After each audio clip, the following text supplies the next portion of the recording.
রমজান মাস শেষে তিনটি আমল যদি আপনি ধরে রাখতে পারেন, তিনটি কাজ, রমজান চলে গেছে, এই তিনটা কাজ আপনি ছাড়েন নাই, এগুলো যদি আপনি ধরে রাখতে পারেন, ইনশাআল্লাহ আপনার জীবনটা রমজানময় হয়ে যাবে, গোটা বছরটা আপনার জন্য রমজান হয়ে যাবে এবং আপনার রমজানের ইবাদত সাধনা, সিয়াম সাধনা, সমস্ত বন্দেগী এবং ভালো কাজ সার্থক হয়ে যাবে যদি রমজানের তিনটা জিনিসকে আপনি ধরে রাখতে পারেন। কয়টা জিনিস? তিনটা বলবো সেগুলা। নাম্বার 1, 5 ওয়াক্ত নামাজ। আমাদের অনেক ভাইরা আছি সারা বছর নামাজের ব্যাপারে গাফিলতি উদাসীনতা করলেও রমজানে কোনো গাফিলতি করি নাই। আলহামদুলিল্লাহ রমজান মাসটা পুরা মাস নামাজ পড়ার চেষ্টা করছি। অনেকে আছেন না, কিন্তু রমজানের পরে এখন আর নিয়মিত পারতেছেন না। ভাই, আর কিছু না পারেন, বেশি কিছু না পারেন, রমজানে যে 5 ওয়াক্ত নামাজের অভ্যাস করছেন ওই অভ্যাসটা ধরে রাখেন। মরণ পর্যন্ত 5 ওয়াক্ত নামাজে কোনো ছাড় কম্প্রোমাইজ দিয়েন না, কোনো প্রকার ত্রুটি করিয়েন না। আল্লাহর কসম, ঈমানের পর 5 ওয়াক্ত নামাজের চাইতে গুরুত্বপূর্ণ কোনো আমল আল্লাহর জমিনে কোরআন এবং হাদিসে আরেকটা নাই। নামাজের চাইতে গুরুত্বপূর্ণ কোনো আমল আছে? হাজীগঞ্জ বড় মসজিদের হুজুর আছেন, খতিব সাহেব হুজুর আছেন, ভুল হলে হুজুর বলবেন, আর ওলামা একরাম আছে। ঈমানের পর 5 ওয়াক্ত নামাজের চাইতে গুরুত্বপূর্ণ, ফজিলতপূর্ণ, মর্যাদাপূর্ণ কোনো আমল কোরআন এবং হাদিসে আরেকটা। কিন্তু দুঃখের বিষয়, আমরা অনেক মুসলমান আছি বাংলাদেশে, আমরা নামাজ ঠিক মতো পড়ি না। কেউ 4 ওয়াক্ত পড়ে, ফজর পড়ে না, অথবা পড়লে 7টা বাজে উঠি পড়ে। কেউ শুধু জুমা পড়ে, মাঝে মধ্যে পড়ে টক্কা টক্কা। এরপর তিনি আবার নিজেকে খাঁটি মুসলমান দাবি করেন। আবার মুখে বলেও অনেকে, নামাজ না পড়লে কি হয়েছে? কি আছে? ঈমান আছে। নামাজ না পড়লে কি হয়েছে? কি আছে? ওনার ঈমান আছে। এটারে বলে মামুর বাইর আবদার। নামাজ পড়বেন না, আবার বলবেন ঈমান সব ঠিকঠাক আছে। এটা হলো মামুর বাইর আবদারের মতো, মানে বোগাস আবদার, ভিত্তিহীন আবদার। এই আবদার কোরআন সুন্নাহ সম্মত নয়। ওমর ফারুক রাদিয়াল্লাহু তাআলা আনহু বলেছেন, লা হাজ্জা ফিল ইসলাম লিমান তারাকাস সালাহ। যে মুসলমানের সন্তান নামাজ পড়ে না, নামাজ ত্যাগ করে ইচ্ছাকৃত ঠান্ডা মাথায়, ইসলামে তার কোনো হিস্সা নাই, কোনো অংশ নাই, তার ইসলামে কোনো ভাগ নাই, ইসলামে তার কোনো নাম নিশানা নাই যে নামাজ ইচ্ছাকৃত ত্যাগ করে। অনেক ইমামদের মতে ইচ্ছাকৃত ঠান্ডা মাথায় কেউ নামাজ ত্যাগ করলে সে ইসলাম থেকে খারিজ হয়ে যায়। এত জঘন্য ব্যাপার। অন্য যত আপনি গুনাহ করেন না কেন, গুনাহের কারণে আপনি পাপিষ্ঠ হবেন, অপরাধী হবেন, শাস্তিযোগ্য হবেন, কিন্তু বেঈমান হবেন না। নামাজ এমন একটা আমল, অনেক ইমামদের মতে এই নামাজ ত্যাগ করলে মানুষ বেঈমান হয়ে যায়, কাফের হয়ে যায়। আমাদের বাংলাদেশে মানুষের ঈমান মাশাআল্লাহ এত মজবুত, এটা লোহা দিয়া পিটাইলেও, কামারের লোহা দিয়ে পিটাইলেও আমাদের ঈমান যায় না। নামাজ না পড়তে না পড়তে না পড়তে না পড়তে এমনি কেবল অন্তরে মোহর পড়ে গেছে, এরপরেও সে বড় গলায় দাবি করে নামাজ না পড়লে কি হয়েছে, আমার ঈমান ঠিক আছে। ভাইরা আমার, রমাদানের এই আমলটা 5 ওয়াক্ত নামাজ সময় মতো পুরুষরা জামাতের সাথে, মা বোনরা ওয়াক্ত মতো। মা বোনদের একটা সমস্যা হলো, অনেক মা বোনরা জোহরের নামাজটা পড়েন 3টা, 3:30টার দিকে। কেন? কারণ দুপুরে ওনারা রান্না বাড়া করেন, রান্না বাড়া করতে গিয়ে ওনারা শরীর ঘামায় টামায় যান, তখন শয়তান এসে মাসালা নিয়ে হাজির হয়। শয়তান ওনার মাথায় একটা মাসালা ঢুকায়। কি মাসালা ঢুকায়? বলে যে, দেখো বোন, তুমি এত কষ্ট করে এতক্ষণ রান্না বাড়া করলা, রান্নাঘরে গেছো, গরমে ঘামায়া স্যাঁতসেঁতা হয়ে গেছো, এই শরীর নিয়ে তুমি আল্লাহর সামনে কেমনে দাঁড়াইবা বলো? তো এবার বোন শয়তানরে জিগায় মনে মনে আর কি, তাহলে কি করতে হবে? এবার শয়তান তার মনে মনে বলে দেয় যে, আরে নামাজ তুমি ঠান্ডা মাথায় ফ্রেশ মোডে পড়বা, হাতের কাজ শেষ করে নাও, রান্না বাড়া শেষ করে নাও, সবারে খাবার টাবার দিয়ে নাও, তুমি বাথরুমে যাও, সুন্দর করে গা ডলে গোসল করো, ফ্রেশ হয়ে আসো, এরপরে 3টা, 3:30 আসরের নামাজ সুই সুই হয়ে যাবে, এবার তুমি ফ্রেশ মুডে একটু নামাজ পড়ো। কাজটা কি ভালো হইলো না খারাপ হইলো? দেখতে কিন্তু ভালো মনে হচ্ছে, তাই না? যে উনি ফ্রেশ মুডে নামাজ পড়বে। টাইম যদি পার হয়ে যায় তো এই ফ্রেশ মুডের 2 পয়সার কোনো মূল্য। আল্লাহ বলেছেন, ইন্নাস সালাতা কানাত আলাল মুমিনিনা কিতাবা মাওকুতা। নামাজ ইমানদার জন্য নির্দিষ্ট সময় পড়াটা ফরজ করা হয়েছে। এজন্য মা বোনরা সময় হওয়ার পর দেরি না করে, অনেক মা বোনরা মসজিদে আজানের অপেক্ষা থাকেন, বলে মসজিদে পুরুষরা নামাজ না পড়লে মহিলারা বাসায় নামাজ পড়া যাবে না। না ভাই, পুরুষদের উপর ইসলাম এত ঝুলায় রাখে নাই মা বোনদেরকে। আরে মা বোনদেরকে যে পাওয়ার ইসলাম দিয়েছে, পৃথিবীর নারীবাদীদের 14 গোষ্ঠীর জন্মের বহু আগে ইসলাম নারীদেরকে আকাশে তুলে রেখেছে। এরা এগুলো চিন্তাও করতে পারবে না, এত মর্যাদা দিয়েছে।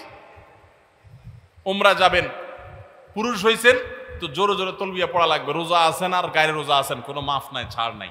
আর মহিলা হলে আস্তে আস্তে পড়বে, রিল্যাক্স মুড, কোনো টেনশন নাই, কি আরাম, চিন্তা করে। পুরুষ হয়েছেন 5 ওয়াক্ত মসজিদে দৌড়ায় যায়, জামাতের সাথে নামাজ পড়তে হবে। আর জামাতের সাথে নামাজ না পড়ে অবহেলা করে বাসায় নামাজ পড়ছেন তো খবর আছে, আযাব আছে, আপনি ওয়াজিব তরক করেছেন, গুনাহগার। আর মা বোন মসজিদে যাওয়ার ডিউটি নেই, বাসা পড়লেই পুরুষদের সমান সওয়াব পাবে। ভাই একটা একটা করে আমি দেখাই, অন্তত 10-20টা আমল আমি দেখাতে পারবো যে পুরুষদেরকে আল্লাহ এবং তার রাসূল কষ্ট করে করতে বলেছেন। একই কাজ মহিলাদের বিনা কষ্টে আরামসে রিল্যাক্স মোডে করতে বলেছেন, সওয়াব সমান, কোন কোন ক্ষেত্রে আরো বেশি। নবী সাল্লাল্লাহু আলাইহি সাল্লাম বলেছেন ওয়া বুয়ুতুহুন্না খায়রুল লাহুন্না, নবীজির মসজিদে এসে পুরুষরা নামাজ পড়ে যে সওয়াব পাবে, যেই মহিলা নবী সাল্লাল্লাহু আলাইহি সাল্লামের পিছনে নামাজ পড়তে চেয়েছেন তিনি বলেছেন তুমি তোমার বাসায় পড়লে সওয়াব আরো বেশি হবে। মা বোনদেরকে ইসলাম এত সুযোগ দিয়েছে। তো যাই হোক, এত সুযোগ পাওয়ার পরও অনেক মা বোন তারা হেলায় হারা রমজানের এই আমলটা যদি ধরে রাখতে পারেন, পুরুষরা ওয়াক্ত মতো জামাতের সাথে আর মা বোনরা ওয়াক্ত হয়ে গেলে নিজ জায়গায় দেরি না করে নামাজ পড়ে ফেলেন, ইনশাআল্লাহ আপনার রমজান 30 দিনের হবে না, আপনার রমজান 365 দিনের হবে। সবাই 5 ওয়াক্ত নামাজ ঠিকমতো পড়বো তো ইনশাআল্লাহ। যার 5 ওয়াক্ত নামাজ যত সুন্দর, সে তত আপার ক্লাসের মুসলমান, তার তাকওয়া তত স্ট্রং, তত মজবুত। যার নামাজ যত সুন্দর। নামাজ কিভাবে সুন্দর হয়? ধীরে সুস্থে পড়লে, সময় মতো পড়লে, মনোযোগ নিয়ে পড়লে, খুশুর সাথে পড়লে, সুন্দর কেরাত দিয়ে পড়লে, শুদ্ধ করে পড়লে, ভালোভাবে পড়লে, আস্তে আস্তে রুকু, আস্তে আস্তে সিজদা, সবকিছুতে গতি ভালো না ভাই। মোবাইল নেটে গতি ভালো, নামাজের মধ্যে গতি ভালো না। নামাজের গতি যত কম হবে, যত স্লো হবে, যত আস্তে আস্তে হবে, যত ধীরে ধীরে হবে, তত নামাজের মর্যাদা আল্লাহর কাছে বেশি হবে। আপনার মসজিদে যে মুসল্লি সবচেয়ে বেশি সময় নিয়ে নামাজ পড়ে, আপনি বুঝবেন এই লোকটা সবচেয়ে আপার ক্লাসের মুসলমান নামাজের ক্ষেত্রে। অন্তত তার অন্য ক্ষেত্রে ত্রুটি থাকলে সে অবশ্যই দোষী হতে পারে, বাট নামাজটা তার সবচেয়ে সুন্দর, কারণ সে নামাজের সবচেয়ে বেশি সময় নিচ্ছে। এই জন্য সময় নিয়ে ধীরে ধীরে সুন্দর করে নামাজ পড়বো তো ইনশাআল্লাহ। রমজানে যারা নামাজ পড়ছেন ভাই, মরণ পর্যন্ত নামাজ পড়বেন। আপনারা কোরআনের একটা আয়াত শুনেছেন, জাহান্নামীদেরকে যখন জাহান্নামে নিক্ষেপ করা হবে, জাহান্নামীদের সাথে জান্নাতীদের কনভারসেশন হবে, কথোপকথন হবে। জাহান্নামীদেরকে জিজ্ঞাসা করা হবে মা সালাকাকুম ফি সাকার, তোমাদের কোন অপকর্মে, কোন বদভ্যাসে, কোন খারাপ কাজ তোমাদেরকে জাহান্নামে এনেছে বলো। তারা বলবে ভাই ক্বালু লাম নাকু মিনাল মুসাল্লিন, ক্বালু লাম নাকু মিনাল মুসাল্লিন। জাহান্নামীরা বলবে আমাদের যেই অপকর্মে, যেই পাপের কারণে আজ জাহান্নামে আসতে হয়েছে, সে পাপ হলো যে আমরা মুসল্লি ছিলাম না দুনিয়াতে, 5 ওয়াক্ত নামাজ ঠিক মতো পড়তাম না। ভাইরে, যা করেন না করেন সবকিছুর আগে 5 ওয়াক্ত নামাজটা ঠিক করেন। ইমানদারের জীবন যাবে, নামাজ যেতে পারে না ভাই, কোনো অবস্থাতে না, কোনো অবস্থাতে না। নামাজ ত্যাগ করার কোনো সুযোগ নেই। নামাজ এমন ইবাদত, দেখেন আপনার কাছে যদি পানি না থাকে, ওযু করার মতো পানি না থাকে, তাহলে তো নামাজ মাফ নাকি? যে পানি নাই বেচারা কি করবে? পানি না থাকলে কি করতে হবে? মাটি দিয়ে তায়াম্মুম করতে হবে। আপনার সতর ঢাকতে হয় নামাজের জন্য, পুরুষের নাভি থেকে হাঁটু পর্যন্ত। সতর ঢাকার মতো কাপড়ও যদি না থাকে, এরকম কোনো পরিস্থিতি আল্লাহ না করুন যদি আপনি পড়েন, তাহলে তো নামাজ মাফ নাকি? জি না, ওই অবস্থায় নামাজ পড়তে হবে। কেউ কেবলা কোন দিকে, কেবলার দিকে নামাজ পড়া ফরজ, এটা নামাজের শর্ত যে কেবলামুখী হওয়া। এখন কেবলা কোন দিকে আপনি কোনোভাবে জানতে পারছেন না, আকাশ মেঘলা বা কোনো কারণে এমন জায়গায় আছেন সূর্য দেখছেন না, কোনো কম্পাস নাই, এমন জায়গায় আছেন কেবলা কোন দিকে আপনি সেটা ফাইন্ড করতে পারছেন না। তো ফাইন্ড আউট করতে না পারলে, কেবলা নিরূপণ করতে না পারলে নামাজ মাফ নাকি? তাহলে কি করবে? কাউকে জিজ্ঞাসা করে পারলে পড়বে, আর জিজ্ঞাসা করার মতো কোনো লোক না থাকলে, কেউ যদি তথ্য দিতে না পারে সঠিক, তাহলে যেই দিকে কেবলা বলে তার মন বলবে সেদিকে ফিরে নামাজ পড়বে, তারপর নামাজ মাফ নাই। কেউ যদি দাঁড়ায় নামাজ পড়তে না পারে, অসুস্থ হয়ে পড়ে, তাহলে তো মাফ নাকি? আল্লাহু আকবার। দাঁড়ায় পড়তে পারে না, তাও মাফ নাই। কি করতে হবে? বসেও যদি পড়তে না পারে, হসপিটালে বেডে হাত পা সব ব্যান্ডেজ করা, শোয়া আছে, বসার ক্ষমতা নেই, তাহলে তো মাফ নাকি? আল্লাহু আকবার। ওই অবস্থায়ও নামাজ পড়তে হয়। কিভাবে নামাজ পড়বে সে? ইশারায়, চোখের ইশারা নামাজ পড়বে, মনে মনে নামাজ পড়বে। যতক্ষণ পর্যন্ত তার সেন্স আছে, হুঁশ আছে, নামাজ মাফ নাই। সেন্স চলে গেছে, বেহুশ হয়ে গেছে, 5, 7, 10 দিন বেহুশ সেন্সলেস চলে গেছে, তাহলে ভিন্ন কথা। সেন্স নাই, তার আর নামাজ নাই। কিন্তু যতক্ষণ পর্যন্ত সেন্স আছে, ততক্ষণ পর্যন্ত নামাজ আছে। এই জন্য ভাই, নামাজ ত্যাগ করবেন না। প্রিয় নবী সাল্লাল্লাহু আলাইহি সাল্লাম আপনার আমার প্রাণের নবী। আমরা নবীর ভালোবাসার কথা বলি অনেকেই। শুনেন, নবী সাল্লাল্লাহু আলাইহি সাল্লামের নামাজের ব্যাপারে কি সিরিয়াসনেস ছিল জানেন? ওনার জীবনের শেষের দিকে এসে যখন একা একা ওনার রুম থেকে মসজিদে এসে নামাজ পড়ার মতো ক্ষমতা ছিল না।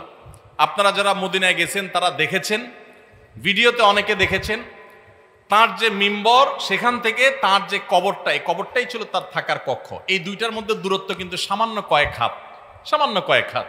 আমাদের যে স্টেজটা আছে, স্টেজের 2 গুণ বা 3 গুণ হবে বড় জোর, এতটুকু জায়গা। এই পাশের ঘেরাওটার এক মাথা থেকে আরেক মাথা, এত বড় হবে না, এর অর্ধেক হবে। এইটুকু জায়গা হেঁটে আসার মতো শরীরে ক্ষমতা নাই। তখন পর্যন্ত প্রিয় নবী সাল্লাল্লাহু আলাইহি সাল্লাম তার এক হাত আলী রাদিয়াল্লাহু তাআলা আনহুর কাঁধে, আরেক হাত আব্বাস রাদিয়াল্লাহু তাআলা আনহুর কাঁধে দিয়ে, 2 সাহাবীর কাঁধে 2টা হাত দিয়ে পুরা শরীরের ভার তাদের উপরে ছেড়ে দিয়ে 2টা পা মোবারক মাটিতে রেখে দাঁড়াবেন, সেই শক্তি ছিল না মৃত্যুর আগ মুহূর্তে। পাগুলোকে মাটির সাথে টানতে টানতে রুম থেকে মিম্বার পর্যন্ত এসেছেন এবং নামাজ পড়াবেন ইমামতি করে, সেই শক্তি নাই। আবু বকরকে নির্দেশ করেছেন, আপনি নামাজ পড়ান, আমি নামাজের ইমামতি করার শক্তি নাই।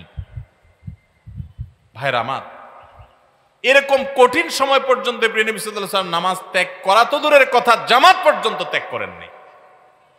ওমর রাদিয়াল্লাহু তাআলার কথা আপনারা শুনেছেন, ফজরের নামাজের ইমামতি করতেছিলেন। ওই সময় ফিরোজ আল-লুলু নামে একজন অগ্নি পূজক, ইসলামের দুশমন, খঞ্জর লুকিয়ে এনেছিল কাপড়ের মধ্যে। যখন তিনি নামাজের মধ্যে আসেন, এমন একটা পজিশনে আসেন যে তিনি নামাজের গভীরে প্রবেশ করে গেছেন, তখন খঞ্জর আঘাত করেছে তার খঞ্জর দিয়ে তার পেটে। সাথে সাথে নাড়িবুড়ি বের হয়ে এসেছে, রক্তে সব ভেসে গেছে, উনি পড়ে গেলেন নামাজের মধ্যে। কিন্তু সবাই ধরাধরি করে তাকে নিয়ে যাওয়া হলো, নিয়ে গেলেন।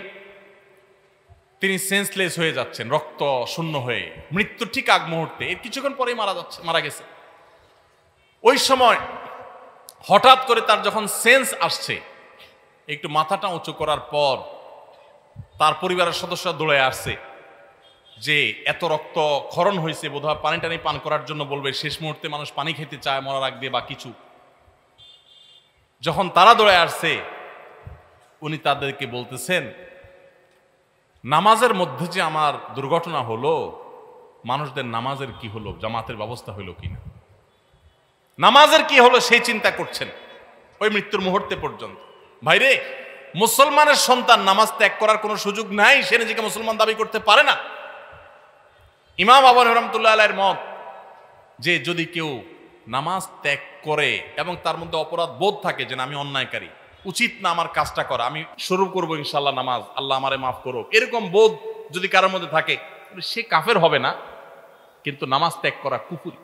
নবী সাল্লাল্লাহু আলাইহি ওয়াসাল্লাম বলেছেন, আল আহদুল্লাযী বাইনানা ওয়া বাইনাহুম তারকুস সালাহ, একজন অমুসলমানের সাথে আমাদের পার্থক্যের জায়গাটা হলো নামাজ ত্যাগ।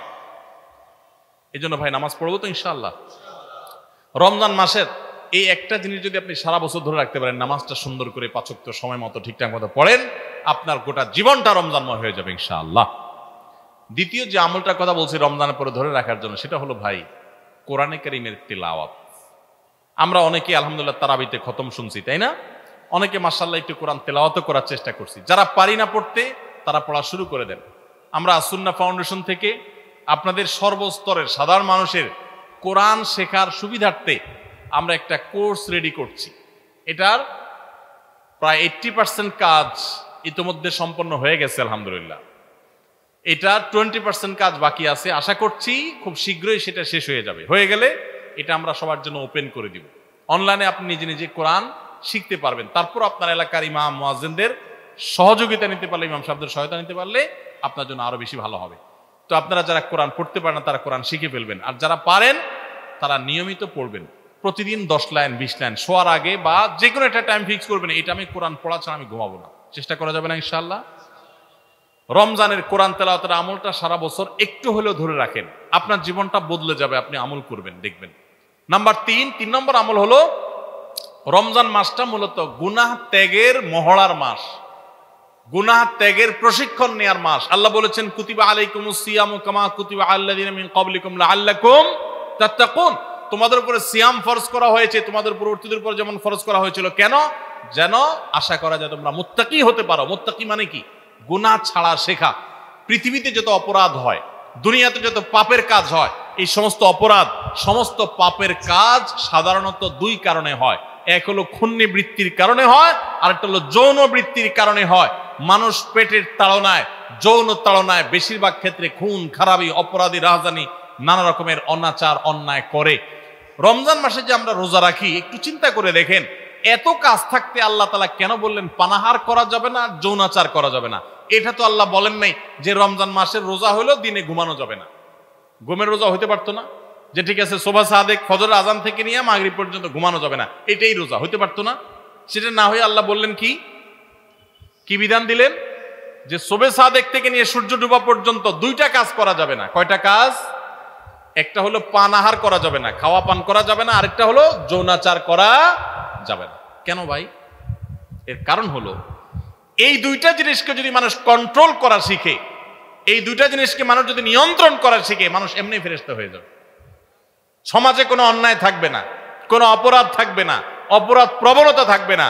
আমরা যতটা অপরাধ করি মুসলমান নামধারী হওয়া সত্ত্বেও, ততটা আমাদের মধ্যে এই 2টাকে আমাদের কন্ট্রোল করার ক্ষমতা না থাকার কারণে যত ঘুষ, যত সুদ, যত দুর্নীতি, যত অনাচার, যত আর্থিক অনিয়ম, যত অপরাধ, আর্থিক অপরাধ হয়ে থাকে, এই সবগুলো হয়ে থাকে ঘূর্ণিবৃত্তির কারণে। মানুষের ক্ষুধা, মানুষের টাকার লোভ, মোহ, এগুলোর কারণে।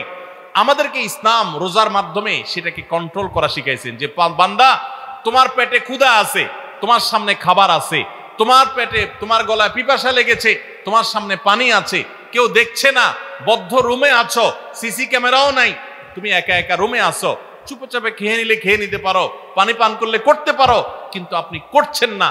এই যে আমার সামনে সুযোগ আছে কিন্তু আমি খাচ্ছি না, কেন? আল্লাহ নিষেধ করেছেন। ঠিক একইভাবে আমার সামনে ঘুষ নেওয়ার সুযোগ আসবে, সুদ নেওয়ার সুযোগ আসবে, দুর্নীতি করার সুযোগ আসবে, চাঁদাবাজি করার সুযোগ আসবে, মাস্তানি করার সুযোগ আসবে, আর্থিক অনিয়মের সুযোগ আসবে, রাষ্ট্রীয় সম্পদ আত্মসাতের সুযোগ আসবে, রিলিফের টাকা মারার সুযোগ আসবে, অন্যায় করার সুযোগ আসবে, 2 নম্বর পথে কামাইয়ের সুযোগ আসবে, কিন্তু আমি করব না। কেন? আমার আল্লাহ নিষেধ করেছেন।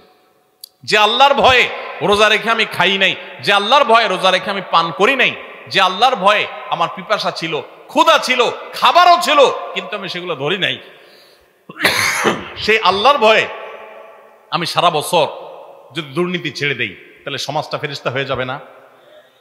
ঠিক একইভাবে যৌন বৃত্তির কারণে, যৌন তাড়না আকাঙ্ক্ষার কারণে, এটা নিয়ন্ত্রণহীন হওয়ার কারণে মানুষ খুন খারাপি, মাদক, নানা রকমের অপরাধের সাথে মানুষ জড়িয়ে পড়ে। ইসলাম বলেছে আমাদেরকে রোজার মাধ্যমে সেটাকে কন্ট্রোল করা শিখতে। দেখুন, গোটা পৃথিবী ভোগবাদী দুনিয়া। আজকের এই পৃথিবী আপনাকে শুধু ভোগের কথা বলবে। যত বিজ্ঞাপনী বিলবোর্ড দেখবেন, যত শুরু করবো ইনশাআল্লাহ, যত বিজ্ঞাপনী ভিডিও দেখবেন, যত অ্যাডভার্টাইজমেন্ট দেখবেন, সবগুলো দেখবেন ভোগ, ভোগ এবং ভোগ। এই যে পয়লা বৈশাখ গেল, শুধু ভোগ আর কিচ্ছু নাই। খাও দাও, ফুর্তি করো, জামা কাপড় পরো, বাস শেষ। ঈদ আপনাকে বলেছে ভোগ করো, কিন্তু তার আগে ত্যাগ করো। ফিতরা দিয়ে গরিবের মুখে হাসি ফুটাও, এরপর তুমি হাসো। কোরবানির গোশত থেকে নিজে খাও, ওয়া তা'মুল বাইসাল ফকির, গরিবকে খাওয়াও। ইসলামের উৎসবে ভোগও আছে, ত্যাগও আছে, কিন্তু এই সমস্ত বর্ষবরণ টরণ, এই সমস্ত অনুষ্ঠানে শুধু ভোগ আছে, এগুলোতে কোনো ত্যাগের শিক্ষা নাই। গোটা সমাজ আজ উচ্ছন্নে চলে যাচ্ছে, গোটা সমাজ আজ নষ্টের দ্বার প্রান্তে চলে যাচ্ছে। এর অন্যতম প্রধান কারণ হলো আমরা একটা ভোগবাদী পৃথিবীতে আছি। এখন আমাদের সবাই শুধু ভোগ করা শিখে, ত্যাগ শিখে না। এখন সেই যুবক সমাজে পাওয়া যায় না যেই যুবক সে তার সিটটা একজন বয়োজ্যেষ্ঠ মানুষের জন্য স্যাক্রিফাইস করে পাবলিক পরিবহনে উঠে। সেই যুবক পাওয়া যায় না যেই যুবক একজন মুরব্বী মানুষকে দেখে রেসপেক্ট করে রাস্তার পাশে দাঁড়িয়ে শ্রদ্ধা ভরে তাকে সালাম নিবেদন করে। এখন উচ্ছৃঙ্খল যুবক পাওয়া যায়, কিশোর গ্যাং পাওয়া যায়, অপরাধী পাওয়া যায়, সন্ত্রাসী পাওয়া যায়, মাদকের চোরা কারবারি পাওয়া যায়, উচ্ছৃঙ্খল সন্ত্রাসী মাস্তানি করা, চাঁদাবাজি করা যুবক পাওয়া যায়। কিন্তু সমাজে সেই ভালো যুবক হারিয়ে গেছে, কারণ ইসলাম আমাদের জীবন থেকে হারিয়ে গেছে। রমজানের রোজা আমাদেরকে এই বার্তা দিয়েছে যে তোমার খাদ্যের চাহিদাকে, তোমার টাকার লোভকে, তোমার অর্থের মোহকে, তোমার যৌন আকাঙ্ক্ষাকে, এগুলো তুমি কন্ট্রোল করো। রোজা রাখার মাধ্যমে শেখো যে এই টাইমের মধ্যে তুমি করবা না, মনে চাইলেও সুযোগ থাকলেও তুমি করবা না। তোমার সামগ্রিক জীবনে যখনই কোনো অন্যায়ের হাতছানি আসবে, অপরাধের হাতছানি আসবে, অপরাধের সুযোগ তৈরি হবে, দুর্নীতি করার সুযোগ তৈরি হবে, তোমার কোনো গুনাহের কাজ করার সুযোগ তৈরি হবে, মনেও চাইবে, কিন্তু তুমি করবে না। কেন? কারণ আল্লাহ নিষেধ করেছেন। কেউ দেখছে না, আল্লাহ দেখছেন। আল্লাহর ভয় তুমি নিয়ন্ত্রণ করবে। এই নিয়ন্ত্রণটাই রোজা মাস আমাদেরকে শিক্ষা দেয়।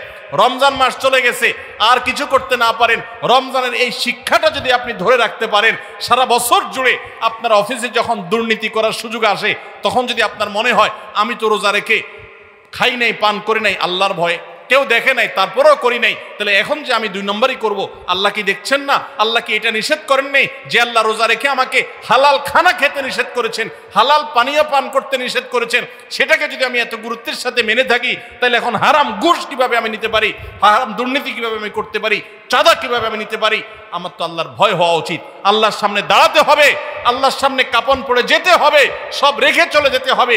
এই ভয় যদি আপনার মধ্যে কাজ করে, এটা যদি জাগ্রত হয়, আল্লাহর কসম আপনি আল্লাহর ব্যাপারে সুধারণা করতে পারেন, আপনার রোজা সাকসেস, আপনার রমজান সফল, আপনার রমজান আল্লাহর ইবাদত বন্দেগী, আল্লাহর যেগুলো করেছেন সেগুলো আল্লাহ কবুল করেছেন, এটা আপনি ধারণা করতে পারেন। যদি রমজান যাওয়ার পরে আপনার অপরাধ করার সময় মনে পড়ে আমি না রোজা রেখে পানাহার করি নাই আল্লাহর ভয়ে, তাহলে এখন এই অন্যায়গুলো করা যাবে না। কার ভয়ে?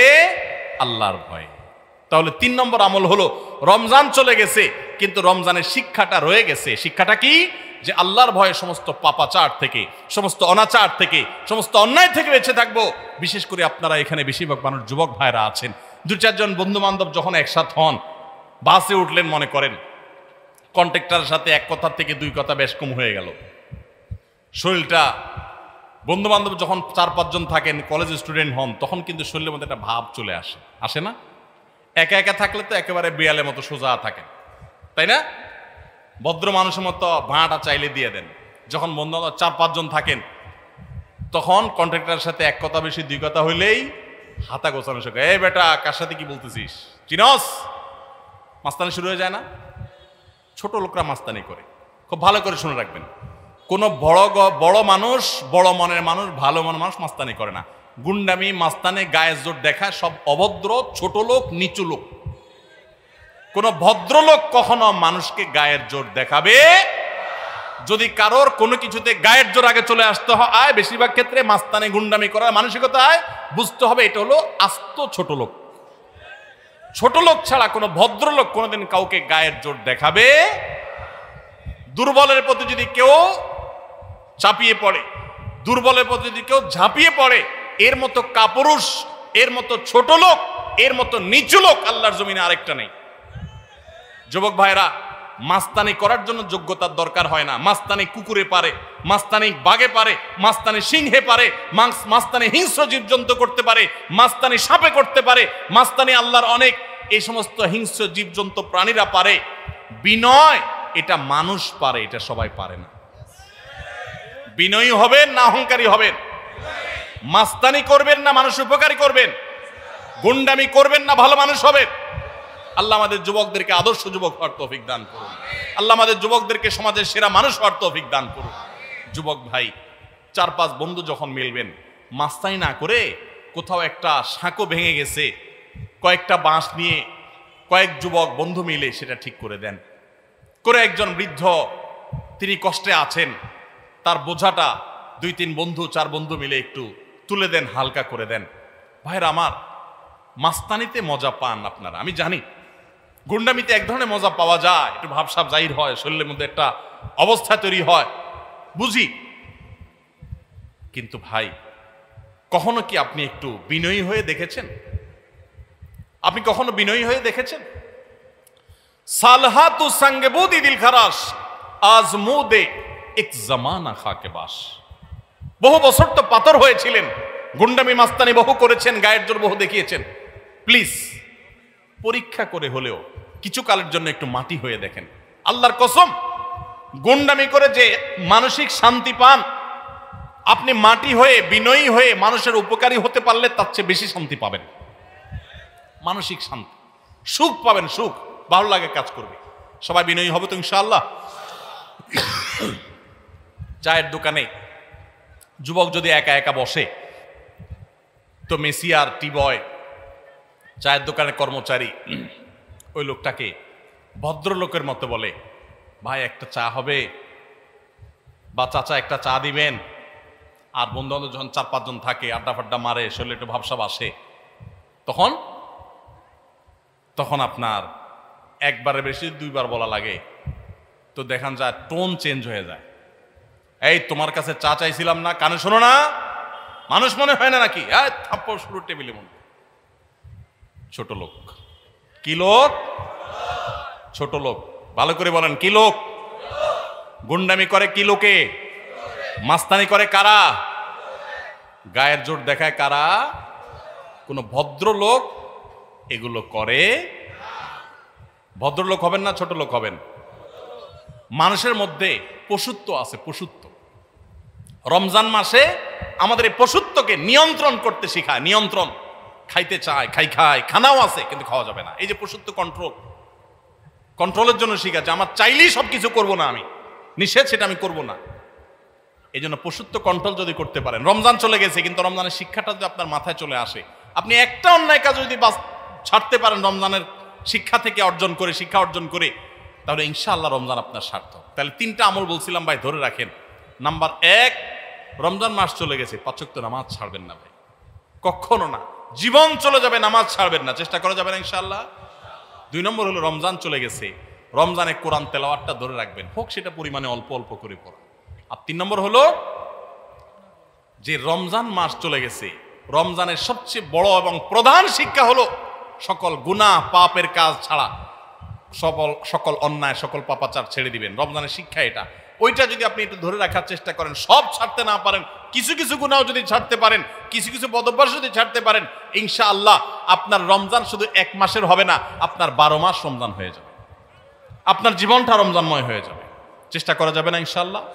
ও আরশে আজিমের মালিক, আপনি আমাদের সবাইকে তৌফিক দান করেন, আমাদের সবাইকে মুত্তাকি বানায় দেন, মুত্তাকিদের ইমাম বানায় দেন, মুখলেস নিষ্ঠাবান মানুষ বানায় দেন, নামাজ কায়েমকারী বানায় দেন, সুন্দরভাবে সালাত আদায়কারী বানায় দেন, আল্লাহ কোরআন তেলাওয়াতকারী বানিয়ে দেন, আমাদের অন্তরগুলোকে বিগলিত করে দেন, আমাদেরকে ভালো মানুষ বানায় দেন, ভালো মুসলমান বানায় দেন, নেককার বানায় দেন, মুত্তাকি বানায় দেন, গুনাহ বর্জনকারী বানায় দেন। আল্লাহ, গুনাহ করার স্বাদ আমরা পেয়েছি, আমাদেরকে গুনাহ ছাড়ার স্বাদটা আস্বাদন করার তৌফিক দান করুন। সবাই চেষ্টা করবো না ইনশাআল্লাহ? আল্লাহ আমাদের সবাইকে তৌফিক দান করুন। জাযাকুমুল্লাহু খায়রা ওয়া আখিরু দাওয়ানা আলহামদুলিল্লাহি রাব্বিল আলামিন।